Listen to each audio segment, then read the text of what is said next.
20 hours in the cell. I get out. MLS had already released a whole statement. CJs Sapong arrested, felony this, felony that.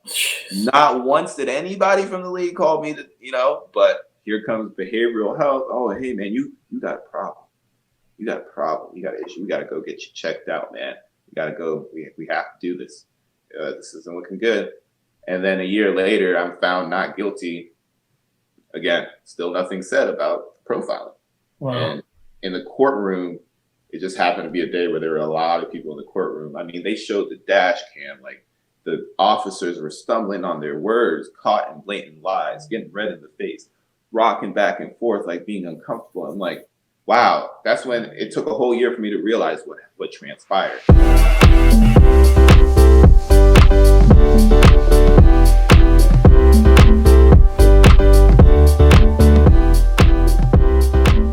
What is up, everyone, and welcome to another edition of Jimmy Conrad Needs a Doctor. I'm Jimmy Conrad, and like always, I desperately need a doctor. In this case, it just happens to be Dr. Lee Hancock. I was hoping it'd be somebody else, but I guess we'll go with Dr. Lee. Hi, Dr. Lee. How are you? I'm good. I'm sitting in for Dr. Ruth for you today. And so, you'll just have to do with me. For all those that are unaware of Dr. Ruth, she's more of a sex expert or sexpert. I don't know. Maybe you dabble in those arts? No? I'm not quite sure this is the show we want to go down in terms of the path, but it was the only doctor that popped into my name, which is pretty funny. It's too bad you weren't in the law world. You could fill in for Judge Judy or something like that. Ooh, that'd be tremendous. That's a different podcast. All right. Well, we have a special guest coming on this one. CJ Sapong, Chicago Fire striker. He's played for the U.S. men's national team. And there's some fun facts that we share, including his first professional game with Sporting Kansas City and my first professional game with Chivas USA, which happened to be the same exact game. He ended up scoring the first goal, and that didn't make me happy because I was trying to get my revenge, let's say, against my former club. It didn't end up happening. They ended up winning 3-2, but I still scored. Kai Kamara was marking me. Yeah, we can ask him about it. It should be a lot of fun. Yeah, we got to watch that clip the other day when we were talking about it, so I remember it now. But yeah, he's going to be fantastic. He's done some amazing things on the field, and he's doing some amazing things off the field, and so I think he's going to be a great guest for our listeners. All right, let's get him on right now. So we're going to welcome CJ into the show, and there he is. CJ, how you doing? I'm doing well. How you guys doing? Well, I mean, look at this hair and face. I'm doing well. I can't speak for the not any hair for Lee, but Lee, how you doing? So we're going to go back to the same old joke. I mean, this is that's part of my charm. That is part of my charm. I told you, only guys with no hair are allowed to be guests. Monty, You're coming soon. That's true. Oh, that hurts. That's got to hurt Monty a little bit.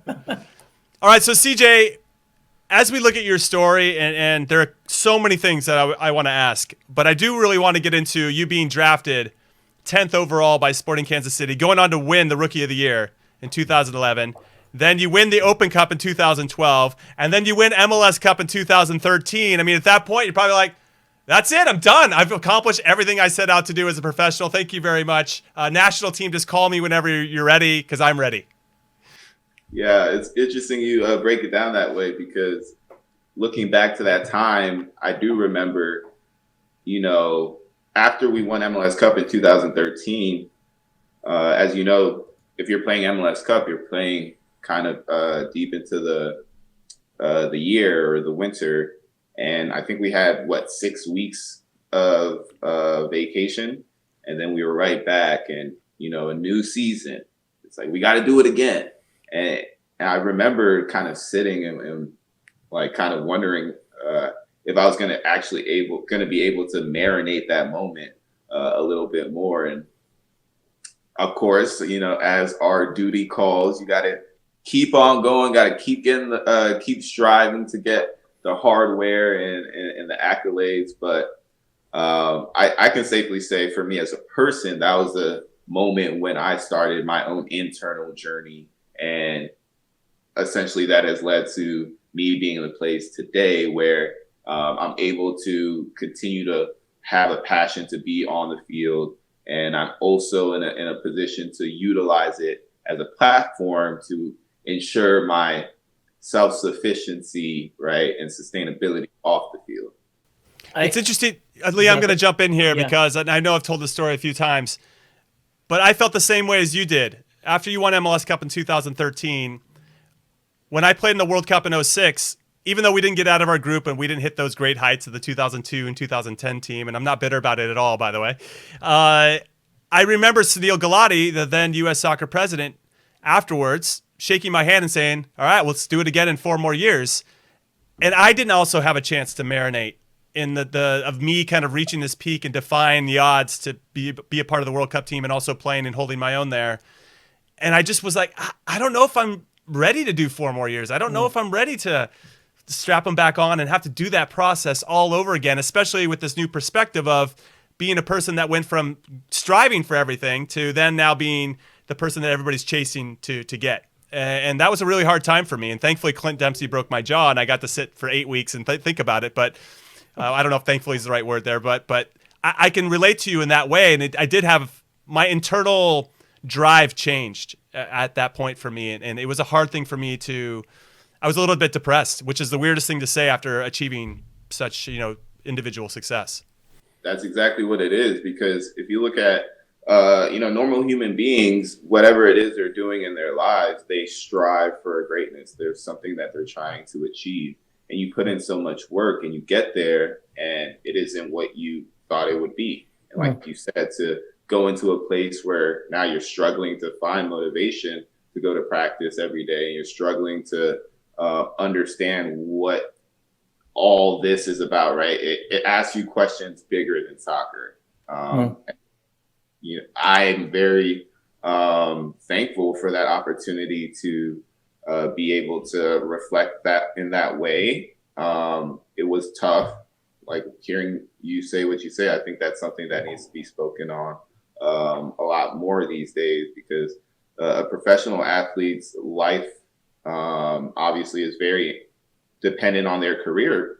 And if you don't have the right skills to assess that, be aware of that, and then rectify it, you're going to put yourself in a position where there might be some effects down the road.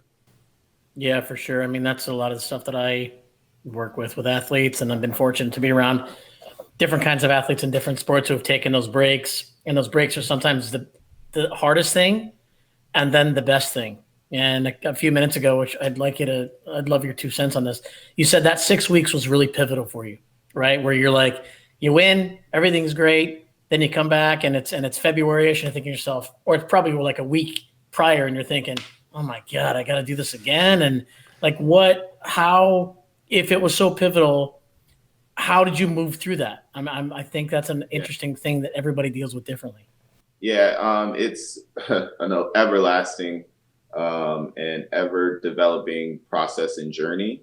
But the biggest thing I started to recognize was my body, right?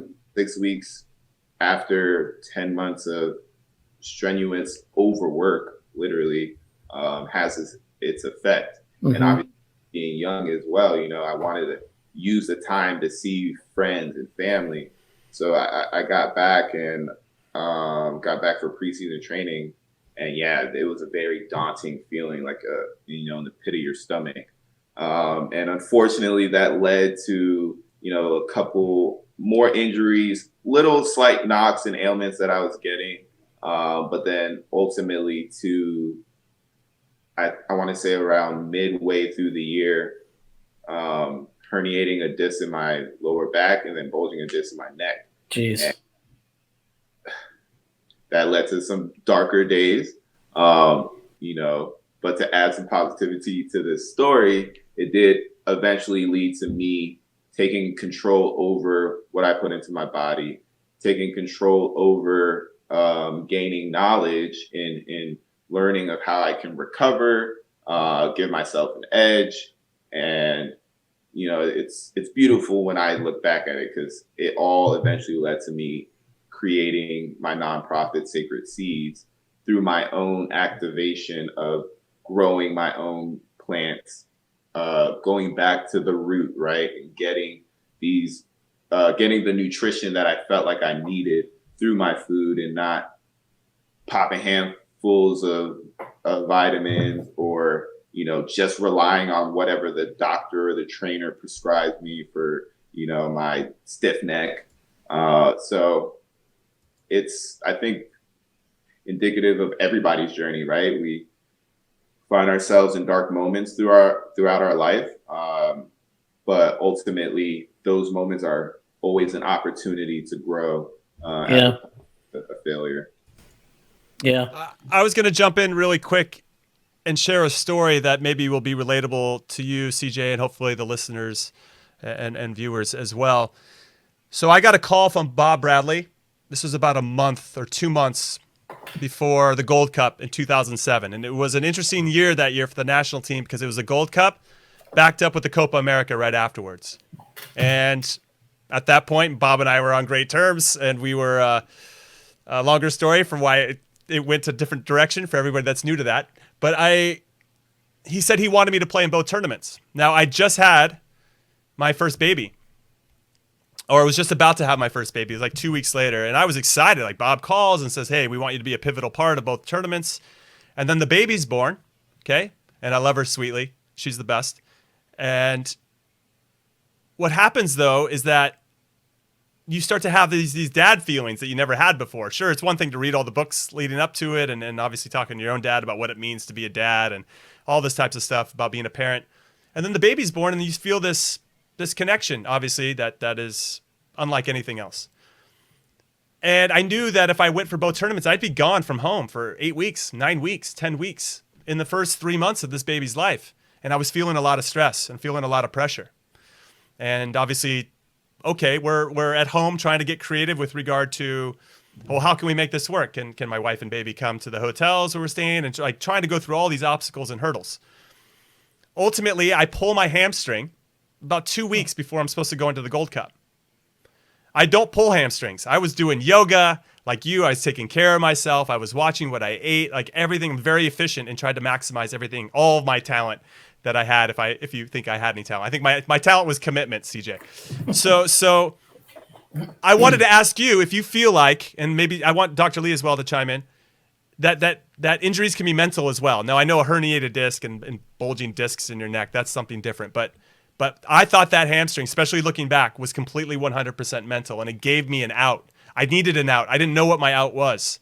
I was struggling for that out.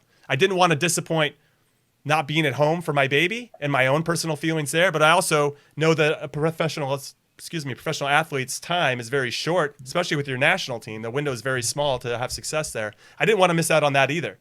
And so I had this conflicting fear and stress inside of me, and I think that came out in a physical way in a hamstring pull, which ultimately solved my problem. And I just went to the Copa America. And I think that impacted my relationship with Bob, but that's a different conversation. And I just wanted to know if you thought that mentality or the psychology of it can come into injuries. Oh, yes, for sure. You know me well enough to know that about the energy of things, right? And the fact of the matter is, like you said, the dad feelings came up. Your true nature, your true instincts as a human came up. And then it's now faced with the barriers, the mental constructions that we have placed upon ourselves as professional athletes, especially given the fact that our careers are a short amount of time.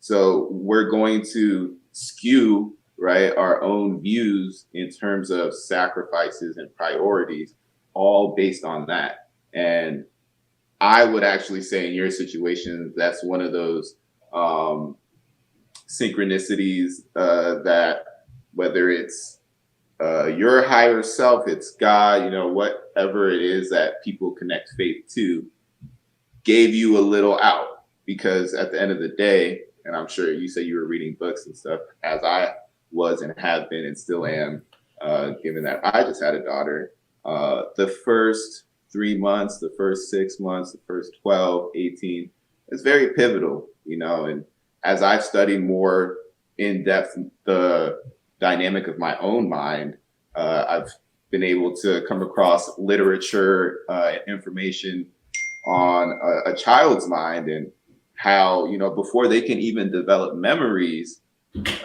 they're in a place, this like in between phase where they're feeling things, but they can't describe them, and they could see later in life where that child that was always crying and mom or dad was, never came when they needed them. Those things lead to maybe you making that errant decision when you're 23, going against your true nature. So that's a rabbit hole, right? That's a rabbit hole to get lost in, because now that's going to start affecting how you put in effort when you're doing your job. But at the end of the day, you're a dad, and one could argue that in that moment in time in your life, that is your job. I love this discussion between you guys because it's so not what people understand about professional athletes, and I'm fortunate that I get to see you all as human beings, and people don't get to see that. They see when they turn the TV on and they see you performing and they're thinking, why does this dude need 4 weeks off? Or why, does she need to go home or he need to go home? And I think it's always interesting to listen to those things because I do believe that those injuries can, especially a hammy, where it's so hard to see, and you're thinking, is it tight? I think it's tight. And, then of course it's tight because you've said it's tight 50 times. And I do believe that's real. And I think that those moments force you to think and allow you the opportunity to think. And like you said, TJ, a few minutes ago, that thing that you went through after 2013 provided you the opportunity to think. And you seem like a pretty introspective, mindful guy, that's probably your greatest strength, and perhaps some of your, things that hold you back, as they do for any bright individual who also happens to be an athlete. But here's my question to you: did you work through those things on your own that year? Did you have some people that you bounced some things off of? Jimmy and I have talked about how he's bounced some things off of his wife or teammates or sports psychs or coaches. Was there anybody to help you through those times, or do you even remember?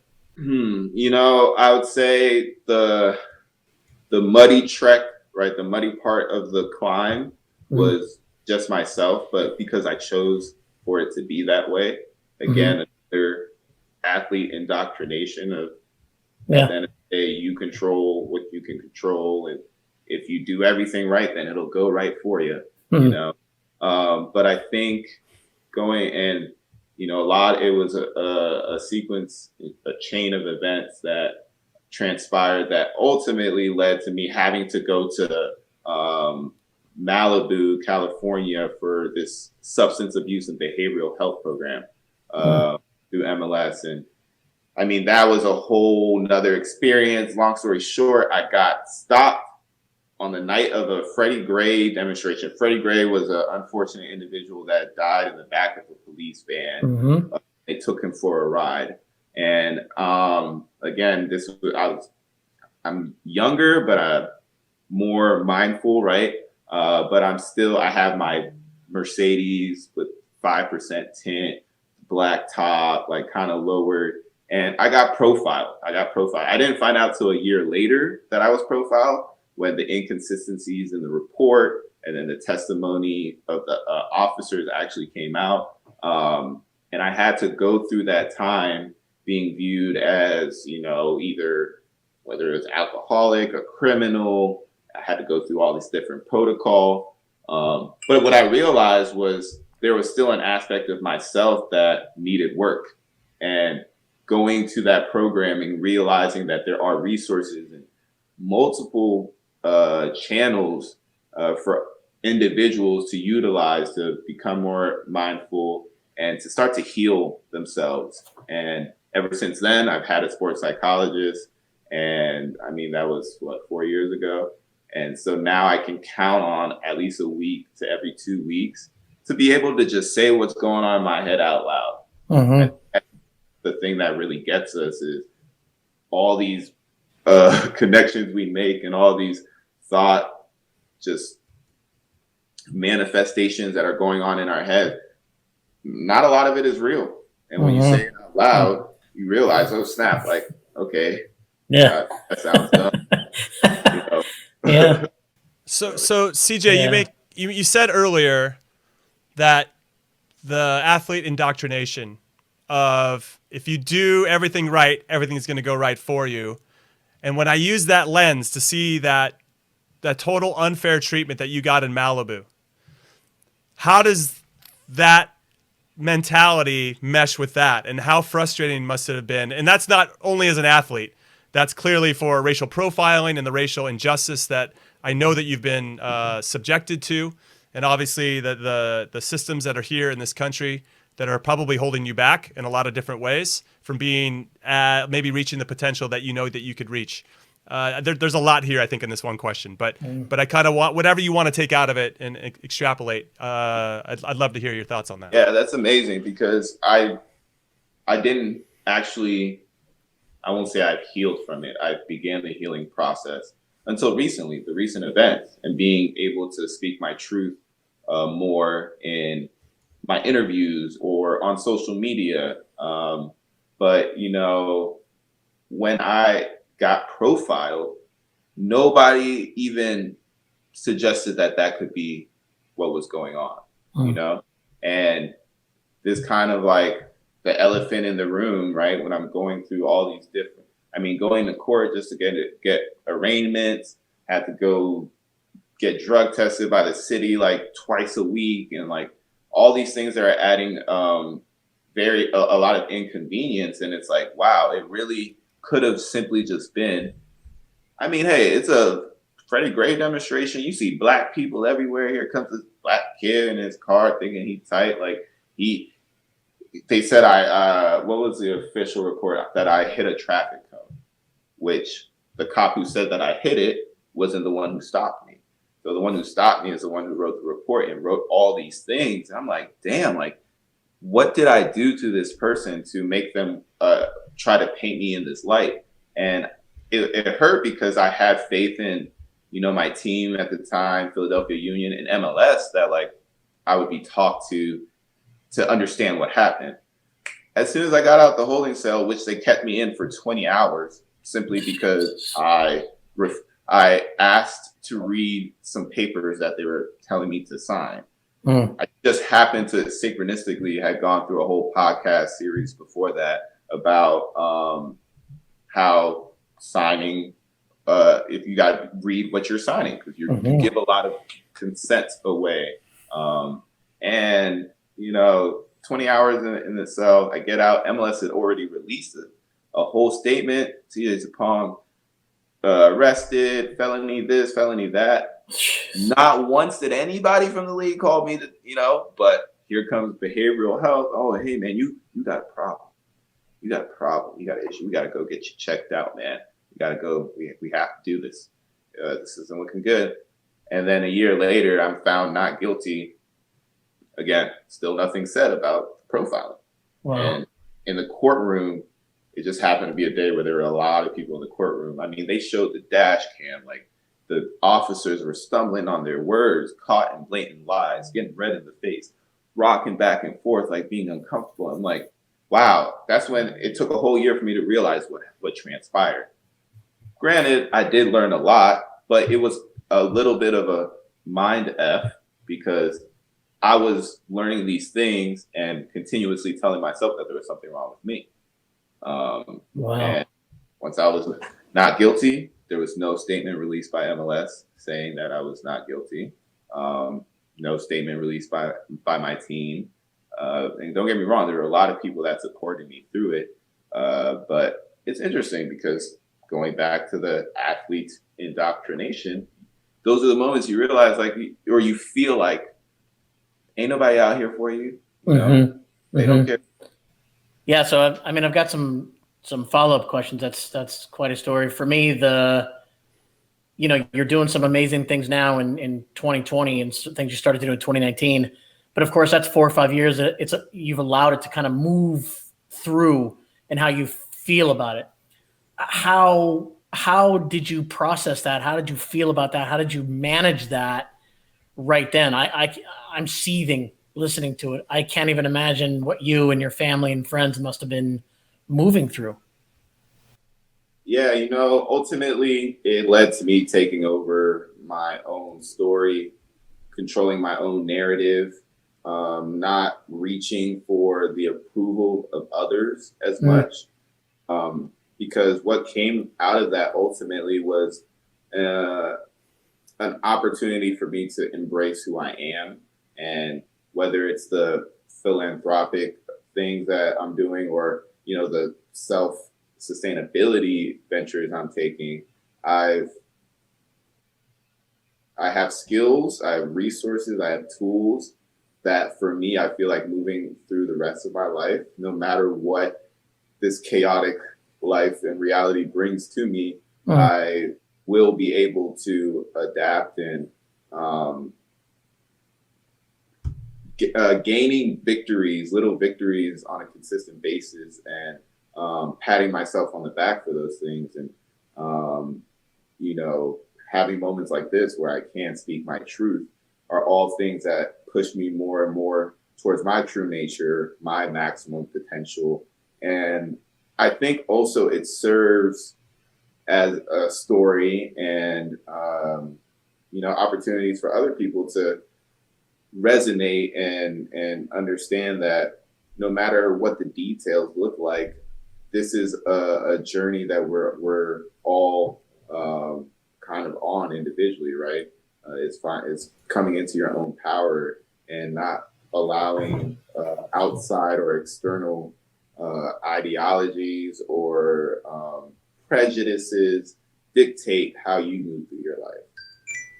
Yeah. Well, I mean, for me, because I'm curious then what was the catalyst for what pushed you into the work that you're doing now, and the coalition that you're working with? I think you've got 70 other athletes that you're working with.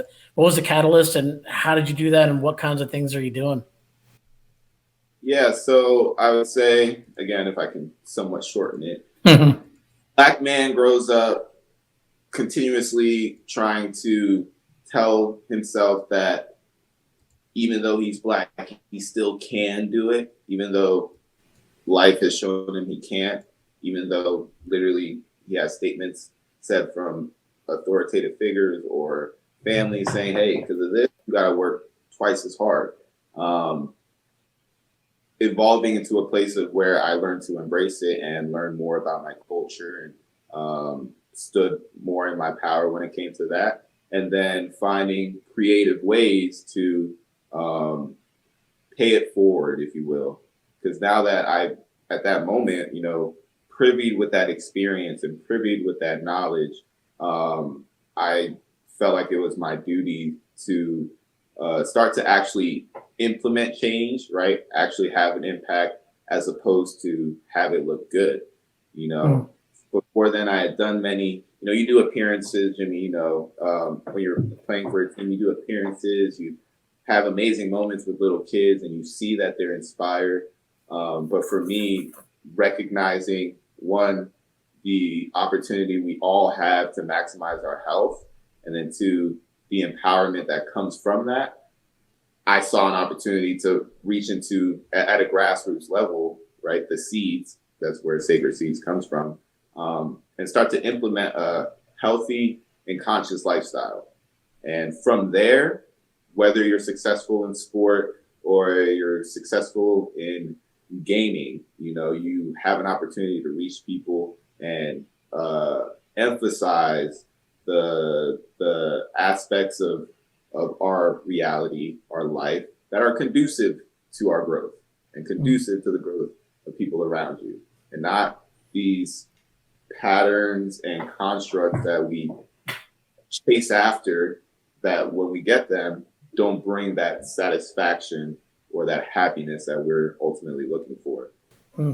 Okay, I'm going to jump in because I'm probably going to be fired up about this whole situation for you for a long time. I just think it's ridiculous how you were treated by the police. That goes without saying, and there's already plenty of examples that continue to play out before there were cell phones, and there's going to be some afterwards, and hopefully we can continue to move towards something that's a lot more positive than what we're seeing now, and to treat everybody with equal respect.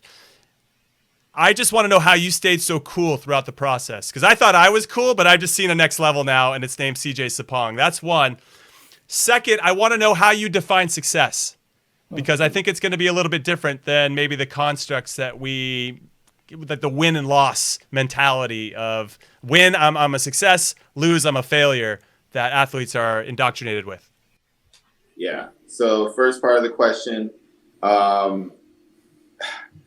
meditation. It sounds really vague. It sounds out in the ether.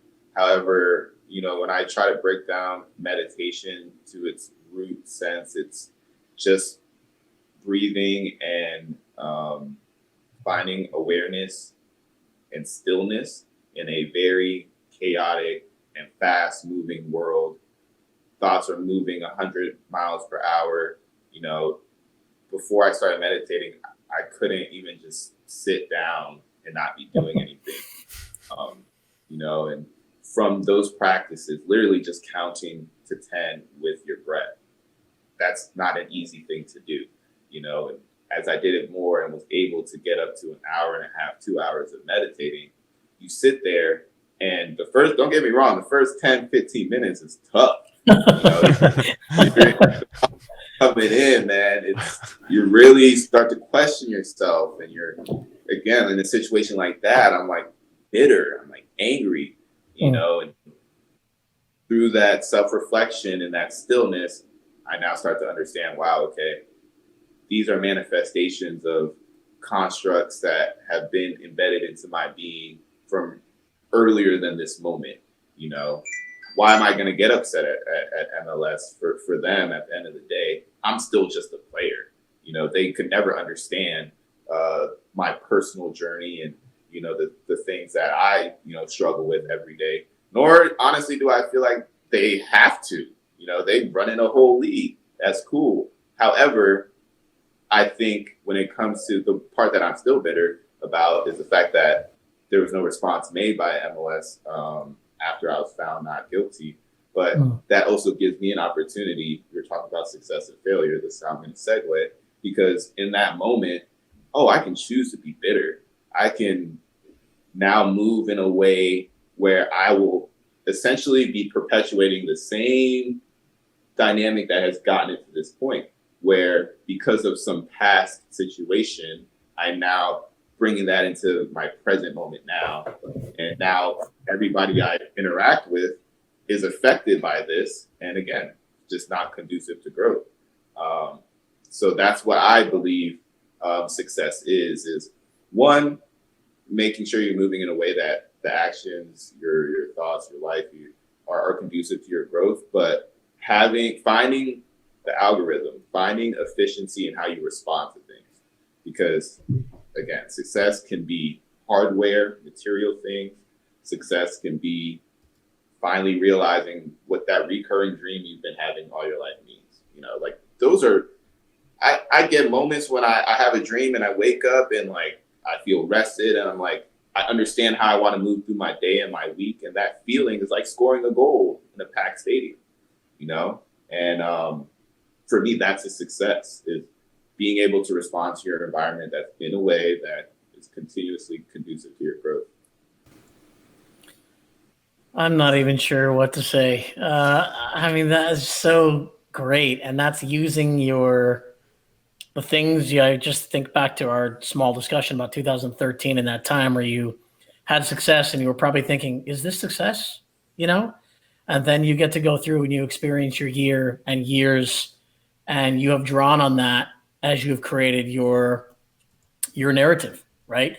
And I think the shaping of that narrative is now shaping other people's narratives in a positive way. And I think that discipline that you've shown, in terms of just that breathing stuff, because it is so difficult.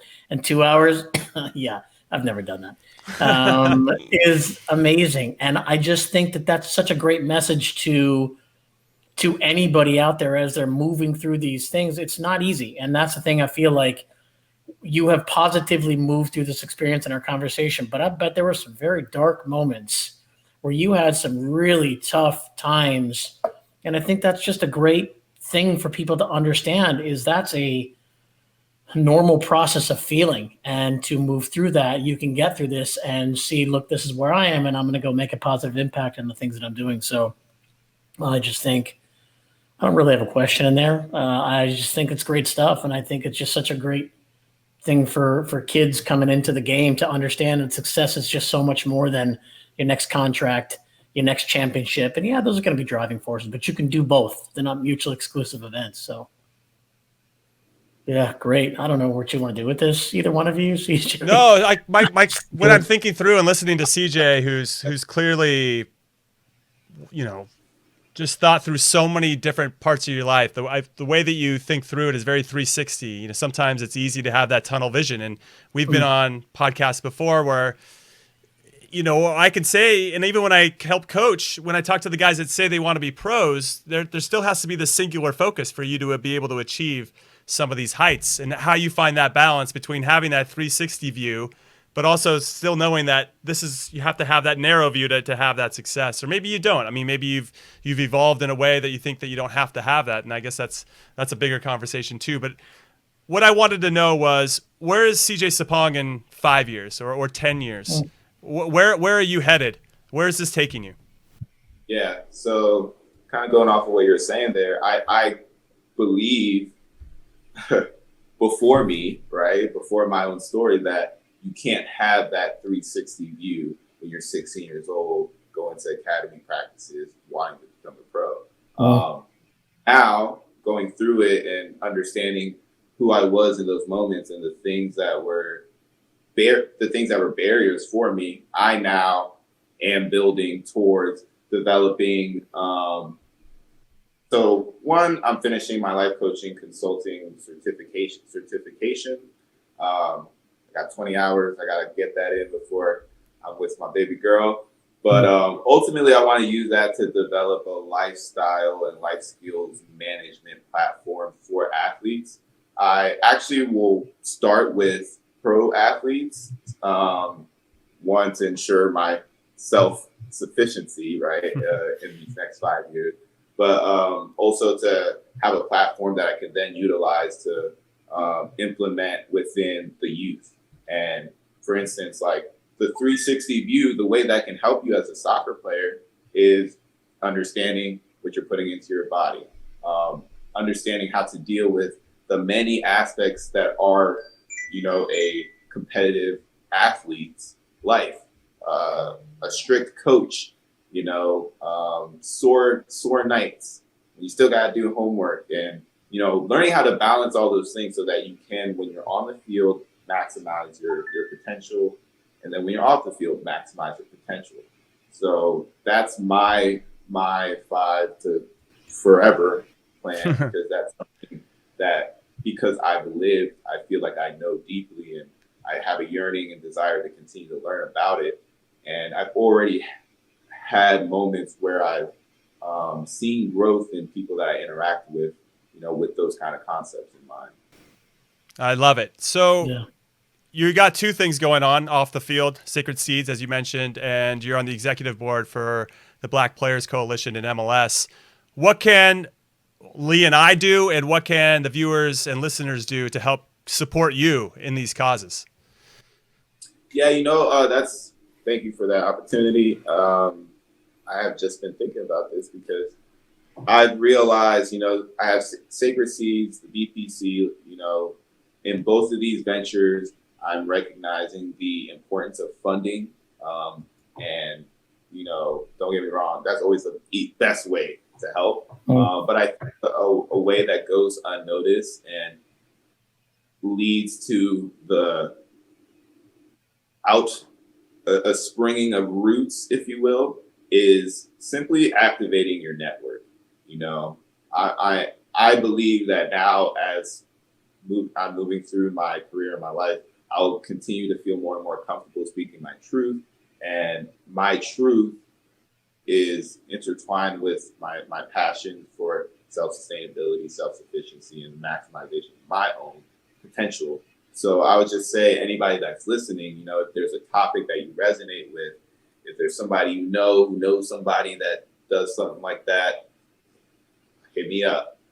I'll get in the DMs or whatever it is. Whatever we can do to kind of activate ourselves individually, so that collectively moving forward, we're in a place where we're maximizing our potential. It's hard to see now. Well, it's not hard to see now, but we still are grabbing onto the things that we see as normal and thought were normal before this whole pandemic. And virus, whether you believe it's actually serious or you don't, fact of the matter is it's exposed a lot of aspects of our society and how things are structured. So for us to have seen that and then go back to normal is a bit of an injustice to yourself and your community. So for me, I'm, again, using that darkness as an opportunity to continue to shed light on the areas of our reality that we need to focus on. Activating the network is key. Talking about things and not just sitting on information, but sharing the information and talking to people and getting them to consider involvement is important. So no, thanks. Yeah, and thank you for your time, CJ. I'm a big fan. I've always been a big fan. We didn't even talk about you playing for the Chicago Fire. I know you just scored your first goal this season, so continued success with them. We can. We have to have a part 2 with CJ Sapong. Congratulations on the new baby, of course. I love you, dude, and I just want you to keep being you, so thank you for coming on. Love you too, bro. Appreciate it. Thanks for having me, guys. Have a good one.